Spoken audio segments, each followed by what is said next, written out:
This is RTV6 News at 11, working for you. It's been a staple in our lives. Working for you, RTV6 is getting answers for disappointed Hamilton County families and Carmel businesses that are closing up shop. RTV6's Graham Hunter is talking to a restaurant owner who says he's been struggling since construction closed the exit to 126th Street from US 31. Business after business have shuttered doors here at Hamilton Crossing for the last several years, and it's happening once again to a mainstay of this walking mall that's been out here for 8 years, but been in business in this community of central Indiana for decades. Keystone at the Crossing, Nora, and here. Ming Wang has watched generations of customers come through the doors of his various restaurant locations, a fact one of his regulars reminded him about last week. And it's fourth generation, and her daughter put in a little daughter. I said, wow. And shortly after moving to Hamilton Crossing, he's watched his neighbors go out of business. It's very sad. I mean, we're all trying to thrive here in these small businesses. When Wang moved in 8 years ago, it wasn't that way. A whole shopping center, always, thriving. He says it all started with the removal of an exit off US 31 and on to 126th Street. All the business kind of drops tremendously. We were hoping we get more support, from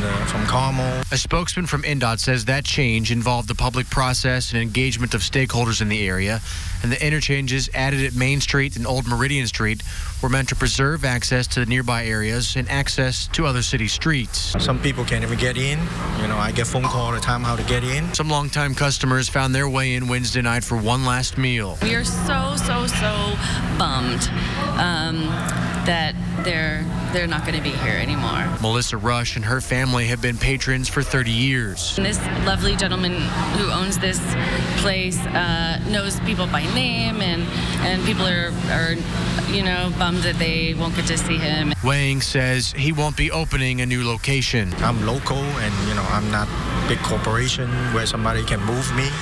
So I don't think I have anything left to move. For now, Wang is grateful for the chance to thank his longtime customers. I want to say goodbye to all my loyal, regular customers. I truly, deep down from my heart, I want to thank everybody for supporting us. Working for you in Carmel, Graham Hunter, RTV6. Graham, thank you. And we reached out to a spokeswoman for Carmel for a reaction on the latest closing and never heard back. Mr. Wang still has time left on his lease and says he is trying to negotiate an early termination with the landlord. Now to the forecast. Comfortable temperatures continue as we move into August.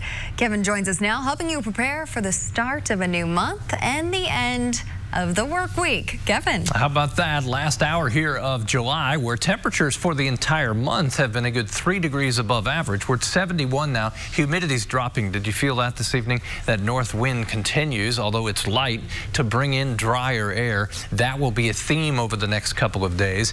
Temperatures overnight down to 62. Some cooler spots in outlying areas. Afternoon high tomorrow again with a mixture of clouds and sunshine. 82 degrees. This is the way your hourly forecast works out in the morning. By late morning, 79, mixture of clouds and sunshine, and the afternoon temperatures settle in the lower 80s across all of central Indiana. Looks nice. Thanks, Kev. In most cases, surveillance video is released to help catch criminals. In this case, a man caught on camera is considered a hero. A Brownsburg woman hopes he recognized the Good Samaritan so she can thank him. Janan Stewart says the man in this video saw her home burning and knocked on the front door to alert the family while calling 911. Everyone inside made it out safely. The Brownsburg Fire Department says the fire started in the home's AC condenser unit.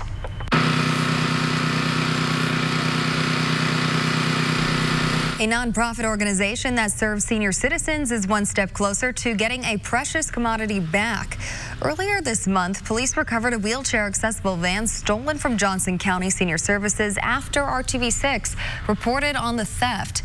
The van is used to take people to life-saving medical appointments. Today, More Restoration cleaned it for free.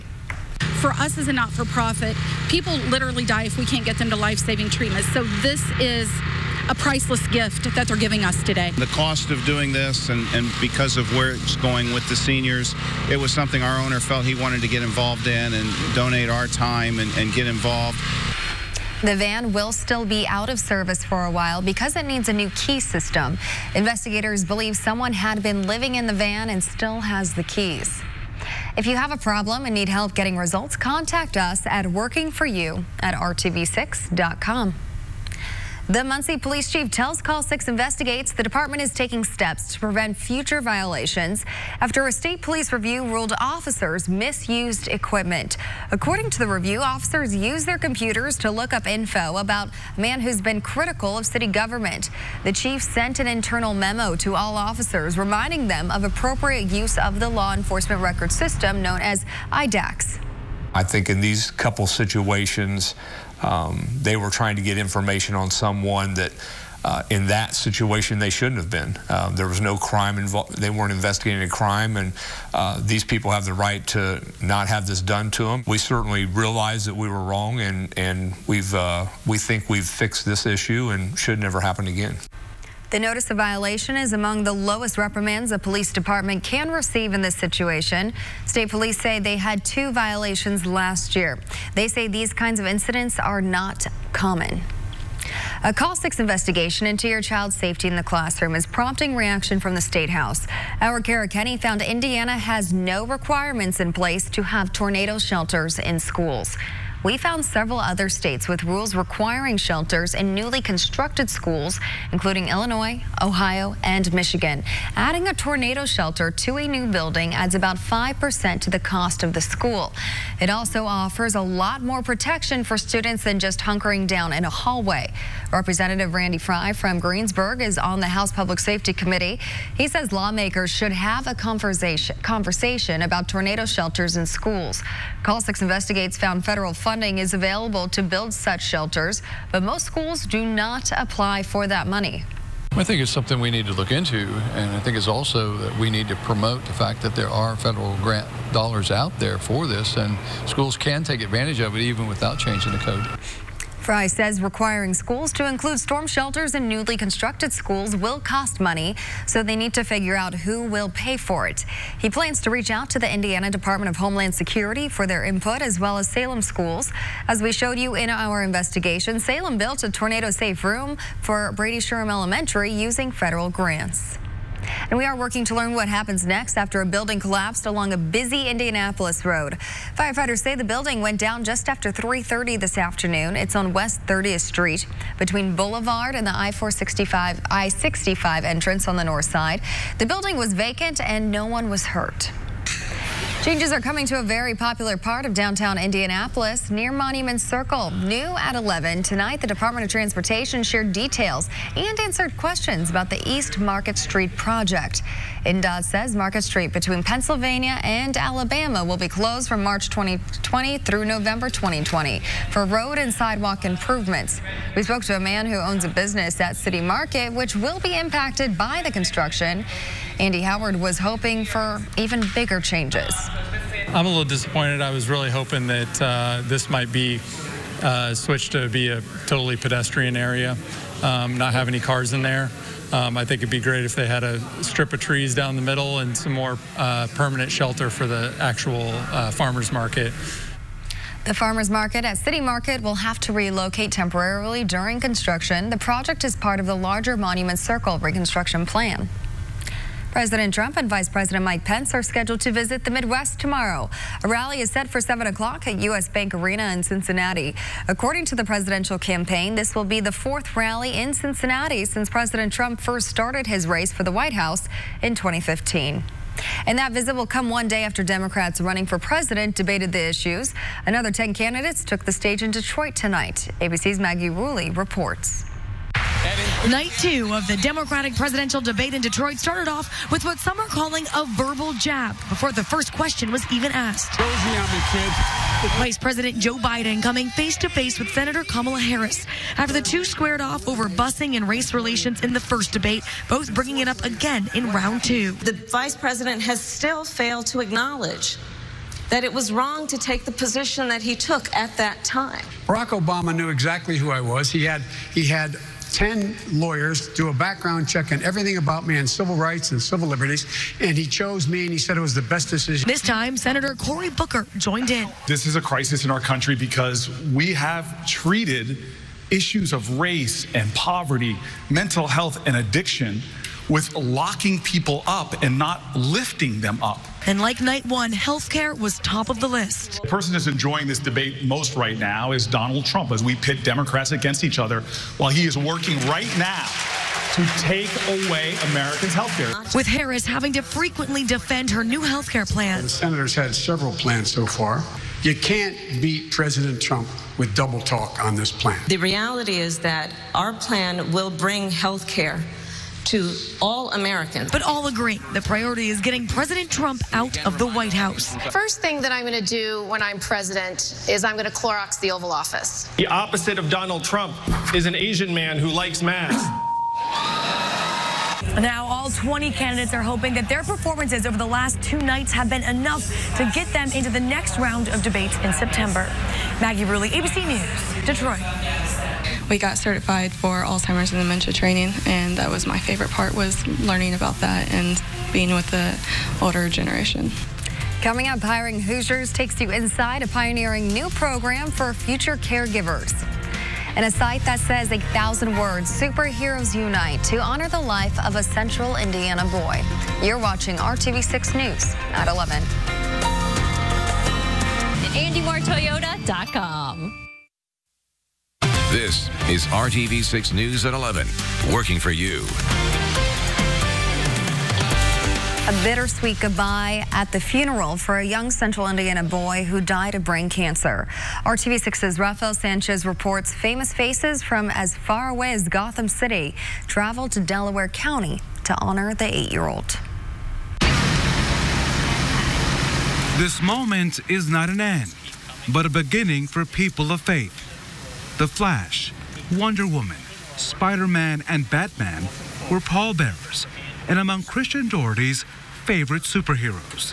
Christian, at 8, found ways to be great. Through his battle with cancer, he summoned his personal strength and the power of his favorite costume characters. The Cape Crusader visited him and his friends at Albany Elementary School, a boost to Christian spirits. The honorary Eagle Scout lost his battle with cancer last week. His funeral at the Horizon Convention Center reminded all that tough things make us stronger. The Batmobile led the hearse to the cemetery, but the little boy who believed in God will live on in the hearts and memories of all those he loved and all those that loved him. And memorials for Christian can be made in his name, care of the Riley Children's Foundation. The address is 30 South Meridian Street, Indianapolis, 46204. Well, providing better care for Alzheimer's and dementia patients is the goal of a new program in Monroe County. Tonight, Hiring Hoosiers takes you to Hoosier Hills Career Center in Bloomington. The center offers Alzheimer's and dementia training for caregivers. The curriculum includes spending time at assisted living facilities. Students and staff say it's an important part of the training that cannot be taught from a book, making personal connections. It's great. I love it. I was really nervous at first for it, but after I came in here and met all the people and met the staff and everybody here, I say it's definitely an opportunity and you should definitely go for it. It really gives them a chance to learn from each other and really learn the compassion pieces. And I think it's a really beautiful thing that you can see the differences that it's making in the students and the residents that they're working with. Hoosier Hills partners with Alzheimer's educators at IU Health Bloomington for the specialized training. The center serves nearly 700 students across several counties, including 9 different high schools. For more info about this program or any other career training opportunities you see on RTV6, go to hiringhoosiers.com.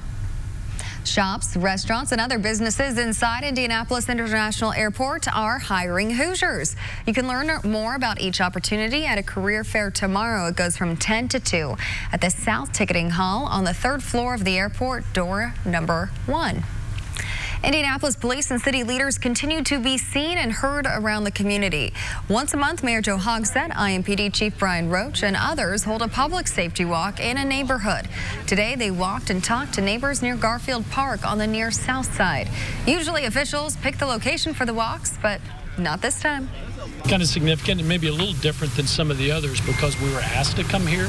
A lot of times we pick those spots based on our own knowledge, but I think it makes that police, community police partnership, I think, a little better when we respond that way. An 88-year-old man was shot and killed in that neighborhood earlier this month. He was found dead inside his home on Union Street. There are no reports of any arrests. And police say an Indianapolis man found dead in Ohio was killed in Indianapolis. Investigators found 57-year-old Adolph Hunter dead and eaten near the state line on May 22nd. IMPD says evidence later determined he was killed on 19th Street, not far from Rural on the northeast side. We will bring you updates on this developing story as we learn new info. An Eastside neighborhood is cleaner and safer tonight thanks to a team effort. City representatives, community groups, and volunteers worked together today to beautify the Tuxedo Park area. They picked up trash and illegally dumped materials. City officials say the effort is a great way for them to hear from neighbors. It just allows us to be out in the community, for us to meet with residents, hear from them of issues that they're facing, issues that are affecting them, that are adversely affecting their quality of life, and looking at different ways that we can improve. Today's event was part of an ongoing initiative called It's My City. And the Indiana State Fair kicks off this week. Friday is opening day, and it is also RTV6 Day at the fair. Our team will be live at the fairgrounds throughout the day, bringing you live coverage and fair-related stories from llamas to bees to corn farmers. We'll show you some of the unsung heroes of the heartland. Kevin and I will be there live at 5 together. It'll be a great day. The weather's going to be fine. If you can't make it on Friday, the weekend will be good. It's a great way to start the fair and the month of August, for that matter. Temperature right now 71 in Indy, but we're warmer than surrounding spots. It's down to 63 out in Putnam County, 66 in Terre Haute. We've all going to find our level of comfort here over the next 24 to 48 hours. These temperatures come with low humidity. Humidity will come up a bit over the weekend, but still never get oppressive, and temperatures will approach 90 degrees Sunday and Monday, but with lower humidity, and this is a dry stretch as well. Tomorrow, right on through the weekend, even early next week, our rain chances will remain very low. Let me show you a possible exception. Around Cincinnati tomorrow, this is 1 o'clock in the afternoon. 2 at 4 or 5 may have a couple of showers or thunderstorms right along the state line, but I think those will be very isolated. Definitely a nice northeast breeze through the day tomorrow. That keeps our temperature at or a little below average for the brand new month of August. It also keeps our humidity in check. Anywhere from north to south, a mixture of clouds and sunshine through the state. Comfortable temperatures. These are the base temperatures from which will continue to warm up over the next few days, but it's a gradual warm up. Nothing happens too suddenly. There's the big day, State Fair on a Friday, and we break down RTV6 Day, which happens to be band day as well. It will be a busy day. 82 at 2 o'clock, 83 by the time we get to 4, and not too humid. Nice little breeze. Friday temperatures anywhere in central Indiana if you have plans. Comfortable. Temperatures mid-80s, a lot of locations. As you get to Sunday, a little bit warmer, second half of the weekend, touch more humidity. That won't be something that really grabs your attention, though. Here comes our next chance for showers and thunderstorms. That will be on Tuesday and Wednesday. But notice right now, at least, it's a 20% chance for thunderstorms. 7-day forecast consistently in the 80s, perhaps in the upper 80s 3 days in a row. Sunday, Monday, and Tuesday. Temperatures during the morning hours as warm as about 67. July was a very warm month. Maybe we turn the corner a little bit here for August. It's looking nice so far. I wanted to do something in July and I forgot what I wanted to do. It's too late I've now. got like 25 minutes to figure this out. Yeah. 28. Question for you. What were you doing when you were 14? By any chance, were you winning IndyCar sanctioned races? Well, only one young man owns the Guinness record for that, and you'll meet him in the news at 11. Continue. My migraines. I am Kelly. Well, another early wake-up call for the Colts. Rise and shine. Grand Park this morning, although several big names sitting out practice. Of course, Andrew Luck with the lower leg and calf strain, but also T.Y. Hilton and Jack Doyle. Normal rest. Another 9 a.m. workout tomorrow before a day off on Friday. Well, good evening to you. IndyCar won't be confused with sports car racing, but it does play a role in developing young talent there, with several of their road course weekends doubling towards that cause. And one driver in particular, young and restless, in tonight's Sports Extra Spotlight. It's not hard to find a young driver hanging out in a garage area, but Robert Nowaker isn't just any young driver. It started as a Christmas present when I was 4 years old.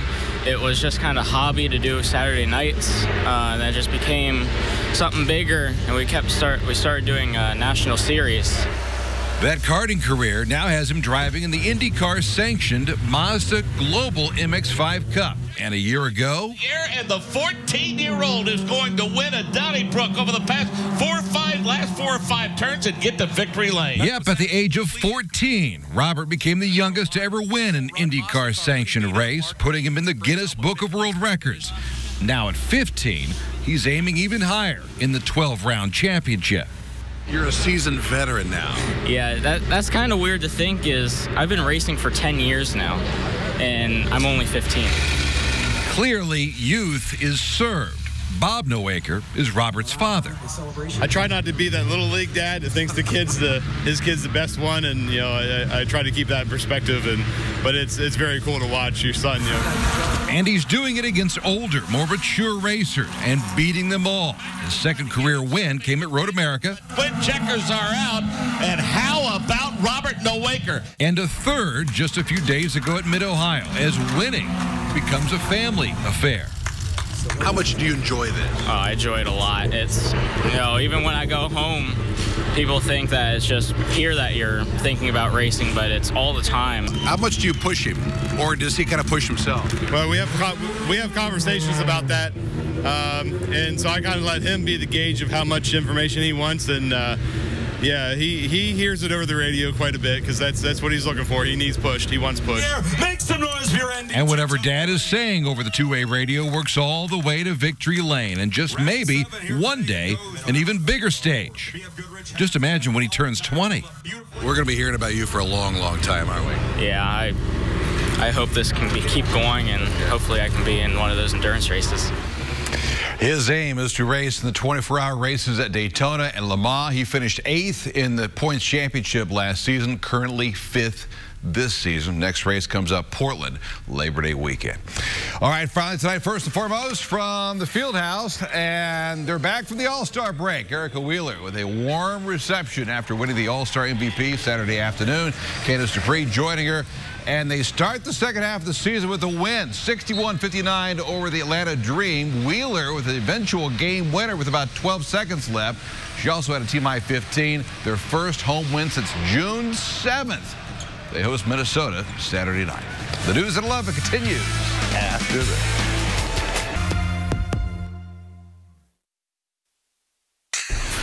Take a look at this ice cream. It's not lemon flavored or banana. What do you think, guys? I don't know. Yeah. Okay.